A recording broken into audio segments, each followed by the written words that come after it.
Hello दोस्तों, कैसे हैं आप सभी। मैं केवी सर विद्यादीप एकेडमी में आप सभी का हार्दिक स्वागत अभिनंदन करता हूं। बच्चों, जैसे कि आप जानते हैं कि हमारा जो टॉपिक चल रहा है क्लास 10th फिजिक्स के साथ उपस्थित हुआ हूं। जो टॉपिक चल रहा था वो पहला ही चैप्टर था और चैप्टर का नाम क्या था, रिफ्लेक्शन ऑफ लाइट। ठीक है ना, प्रकाश परावर्तन।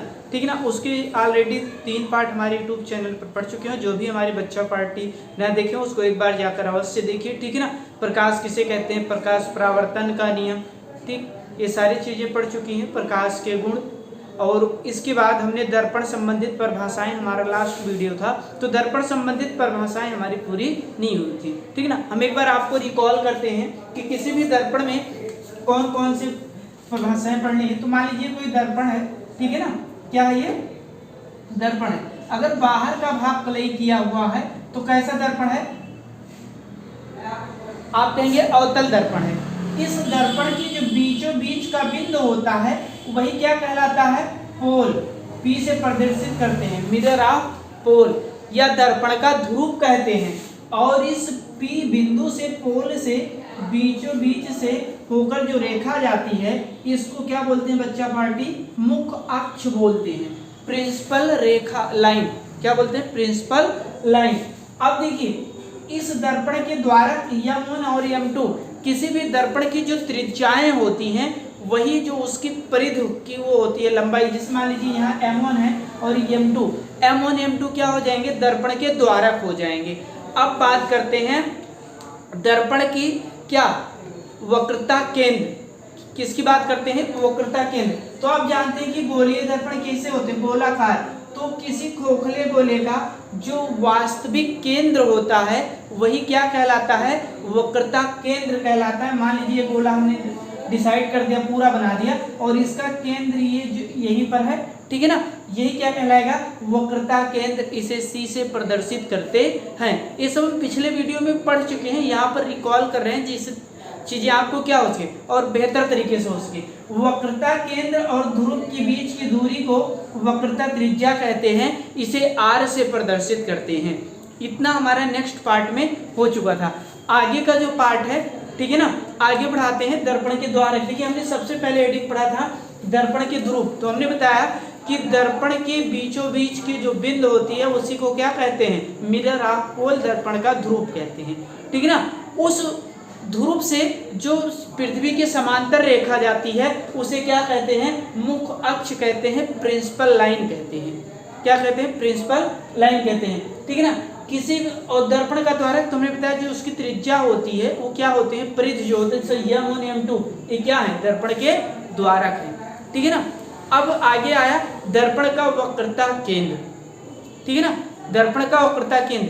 तो आपको पता है कि जो इस दर्पण का हम गोलीय दर्पण संबंधित परिभाषाएं पढ़ रहे हैं, तो जो भी दर्पण होगा वास्तविक में वो एक क्या होगा, खोखला गोला होगा। और हमने इस खोखले गोले का निर्माण कर लिया, और खोखले गोले की जो वास्तविक त्रिज्या होती है वही क्या होती है, आपके दर्पण की क्या होगी, वक्रता केंद्र होती है, जिसे सी से प्रदर्शित करते हैं।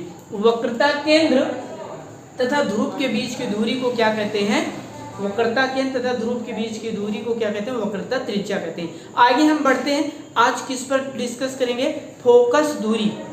फोकस दूरी बात करते हैं, मुख्य फोकस, प्रिंसिपल फोकस की बात करते हैं।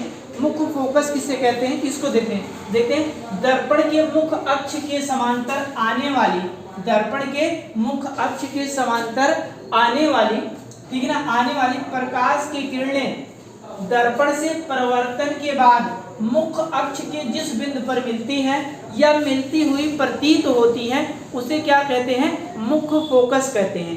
क्या कहते हैं भैया, मुख्य फोकस। फिर से देखिए, किसी दर्पण में मुख्य अक्ष के समांतर जो प्रकाश की किरणें आती हैं और दर्पण से टकराकर जहां पर आकर वो मुख्य अक्ष को काटती हैं वही बिंदु क्या कहलाता है, मुख्य फोकस कहलाता है। क्या कहलाता है, मुख्य फोकस। चलिए हम मान लेते हैं कि ये हमारा एक दर्पण है भैया, ये मुख्य अक्ष है, ठीक है ना, और यहाँ पर हमने ये प्रकाश की किरण डाली है, ये यहाँ दर्पण से टकराकर जहां पर काटता है, मान लीजिए यहाँ पर काट रहा है, ये F है, ठीक है ना, यही क्या है, मुख्य फोकस है। ये क्या है, मुख्य फोकस है। ठीक है ना। इसे यफ से प्रदर्शित करते हैं। इसे किससे प्रदर्शित करते हैं? इसे यहाँ लिखते हैं, इसे कैपिटल एफ से प्रदर्शित करते हैं। ठीक है ना। जैसे देखिए हमने एक दर्पण लिया, अगर बाहर का भाग कलई है तो बच्चा पार्टी आपको याद हो जाना चाहिए कि अगर बाहर का भाग कलई है तो अवतल दर्पण की बात हो रही। किस दर्पण की बात हो रही? अवतल दर्पण की। एक मुख्य अक्ष हमने खींच रखा है। क्या खींच रखा है बच्चा पार्टी? मुख्य अक्ष को हमने खींचा है, और ठीक ना, और मुख्य अक्ष को हमने खींचा और उसके समांतर एक रेखा आया, ये देखिए ये रेखा है, और दर्पण से टकराने के बाद और नीचे से भी हमने एक रेखा खींचा, तो दोनों टकराने के बाद जिस बिंदु पर काटती हैं वो क्या होता है? मुख्य फोकस होता है। क्या होता है? मुख्य फोकस। इसे एफ से प्रदर्शित करते हैं। देखिए नीचे ये स्टार पॉइंट, ठीक है ना, कह रहा अवतल दर्पण से परावर्तित किरणें वास्तव में फोकस दूरी पर मिलती हैं। वास्तव में फोकस दूरी पर मिलती हैं। तब आप कहेंगे क्या सर जी उत्तल दर्पण की जो परावर्तित किरणें हैं वो मुख्य फोकस पर नहीं मिलती हैं? अब क्वेश्चन तो बना ना कि मुख्य फोकस पर नहीं मिलती हैं। तो देखिए हमने इसका भी एग्जाम्पल लिया और इसका भी चित्र बनाया। देखिए ये कौन सा दर्पण है? ये तो आप जान गए कि ये अवतल दर्पण है। कैसा दर्पण है? अवतल दर्पण, क्योंकि बाहर का भाग कलई किया हुआ है। अगर दबा हुआ भाग कलई है तो ये उत्तल दर्पण है। कैसा दर्पण है? उत्तल दर्पण। तो उत्तल दर्पण के भी ध्रुव होते हैं। ये देखिए हमने उत्तल दर्पण M1 M2 बनाया और यहाँ पर हमने ध्रुव बनाया P, ठीक है ना, पोल। और यहाँ पर मुख्य अक्ष हमने खींच दिया। क्या खींचा बच्चा पार्टी? मुख्य अक्ष को खींचा। यहाँ पर ये जो किरणें आती हुई प्रतीत हो रही हैं, ये क्या करेंगी? परावर्तक पृष्ठ के बाद ही तो प्रतिबिंब बनता है। तो अवतल दर्पण में जो रेखाएं परावर्तित के बाद एक दूसरे को जहां पर काटती हैं वो काटती हुई प्रतीत होती हैं, ठीक है ना, आभास किया जाता है। वास्तविक में रियल में सिर्फ जो होता है अवतल दर्पण ही काटता है। उत्तल दर्पण में क्या होता है? आभासी किया जाता है। जैसे मानिए ये यहाँ पर हमने एक मुख्य अक्ष रेखा खींच दिया, ये एक रेखा का नाम है, ये गया यहाँ दर्पण से टकराने के बाद ये देखिए यहाँ पर ऐसे डॉट लाइनों का मतलब होता है काटती हुई प्रतीत हो रही है, ठीक है ना। और देखिए और फिर यहाँ पर एक रेखा भी गया, यहाँ पर गया, ये टकराने के बाद यहाँ पर आपको काटती हुई इस यफ पर दिखाई देती है। यही यफ क्या कहलाएगा? मुख्य फोकस कहलाएगा। क्या कहलाएगा? मुख्य फोकस। कोई पूछेगा कि मुख्य दर्पण का मुख्य फोकस किसे कहते हैं, तो आप कहेंगे मुख्य अक्ष के समांतर आने वाली प्रकाश की किरणें जब दर्पण से टकराने के बाद मुख्य अक्ष को जिस बिंदु पर काटती हैं उस बिंदु को मुख्य फोकस कहते हैं, या प्रिंसिपल फोकस कहते हैं, या फोकस तल कहते हैं, ठीक है ना, फोकस तल कहते हैं। इसे यफ से प्रदर्शित करते हैं। अवतल दर्पण में वास्तव रूप में परावर्तित होने के बाद प्रकाश की किरणें एक दूसरे को मुख्य अक्ष पर रियलिटी में काटती हैं। लेकिन उत्तल दर्पण में कैसा होता है? इमेजिनी यानी आभास किया जाता है। क्या किया जाता है? आभास किया जाता है। चलते हैं फिर पढ़ते हैं।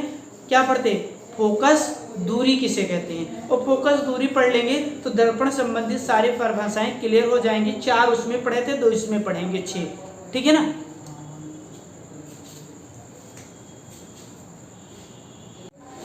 आगे देखते हैं भैया, फोकस दूरी किसे कहते हैं, ठीक है ना। ये दर्पण संबंधित अंतिम परिभाषाएं हैं, ठीक है ना। आपकी जो 10th लेवल के हैं उतना इसमें क्या है, सफिशिएंट मैटर है, काफ़ी है, ठीक है ना। आगे देखते हैं कि फोकस दूरी किसे कहते हैं। तो फोकस दूरी उसे कहते हैं दर्पण के ध्रुव और फोकस तल के बीच की दूरी को ही क्या कहते हैं? फोकस दूरी कहते हैं। इसे स्मॉल एफ से प्रदर्शित करते हैं। फिर से देखते हैं, देखिए दर्पण के ध्रुव से मुख्य फोकस तक की दूरी को फोकस की दूरी कहते हैं। इसे स्मॉल एफ से प्रदर्शित करते हैं।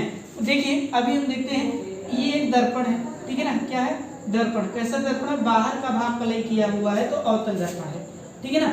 ये इसका ध्रुव P हो गया, तो ये जो मेन लाइन है ये मुख्य अक्ष हो गया। क्या हो गया भैया? मुख्य अक्ष हो गया। ये आने वाली आपतित किरणें यहाँ पर आई और टकराने के बाद यहाँ पर काटी, ये क्या हो गया, मुख्य फोकस हो गया। एक किरण ऐसे गई और फिर ये भी आकर यहीं पर काट दी। तो इस फोकस तल, इस मुख्य फोकस और इस ध्रुव के बीच की जो दूरी होती है उसी को क्या कहते हैं, फोकस दूरी कहते हैं। इसे स्मॉल f से प्रदर्शित करते हैं। चलिए एक बार हमने दर्पण संबंधित जितनी परिभाषाएं पढ़ी हैं एक ही फिगर पर ड्रॉ कर हम देखते हैं, ठीक है ना। ये देखिए, ये एक हमारा क्या हो गया, दर्पण हो गया।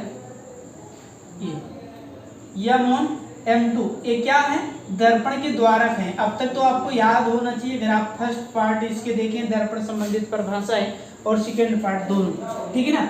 ये जो दर्पण के बीचों बीच का बिंदु होता है इसे क्या कहते हैं, P, यानी ध्रुव का पोल कहते हैं।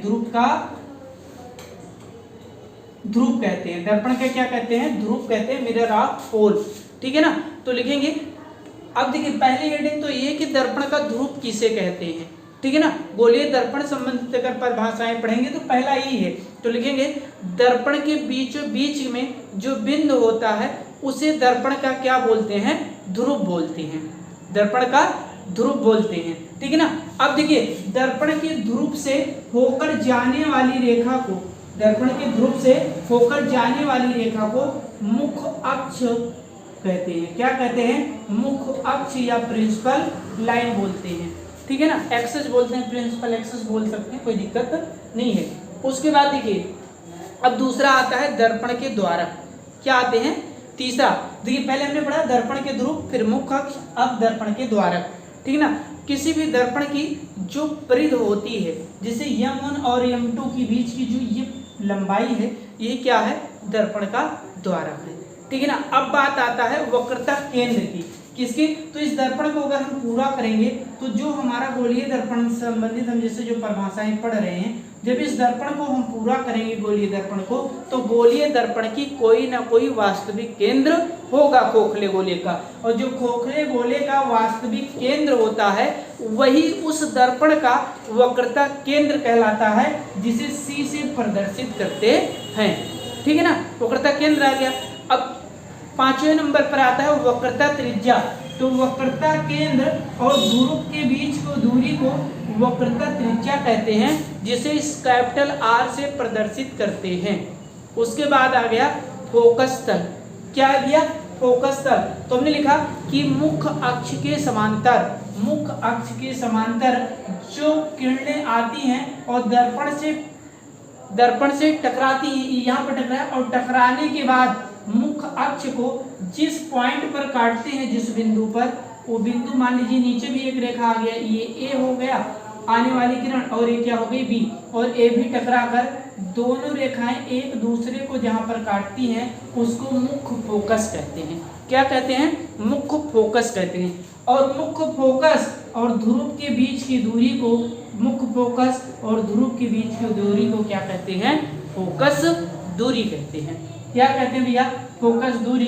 इसे स्मॉल f से प्रदर्शित करते हैं। इस एक फिगर में हमने गोलीय दर्पण संबंधित जितनी भी परिभाषाएं पढ़े थे सब हमने आपको ड्रा करा दिया, समझा दिया। इसी तरीके से आप भी जब फिगर बनाकर ड्रा करेंगे तो चीजें आपको क्या हो जाएंगी, लर्न हो जाएंगी, याद हो जाएंगी, ठीक है ना। तो मिलते हैं नेक्स्ट वीडियो में, ठीक है ना। दर्पण के सूत्र के साथ, दर्पण के सूत्र का निगमन नहीं करना है और उस पर करवाते हैं कुछ सवाल और रेखीय आवर्धन क्षमता, ठीक है ना। दर्पण के सूत्र पढ़ाएंगे, रेखीय आवर्धन क्षमता, फिर उस पर करवाएंगे सवाल। तो आप लोग जरूर बताइए वीडियो कैसी लगी। वीडियो अच्छी लगी तो वीडियो को लाइक, शेयर और चैनल को सब्सक्राइब करना ना भूलें। मिलते हैं नेक्स्ट वीडियो में। जय हिंद, जय भारत।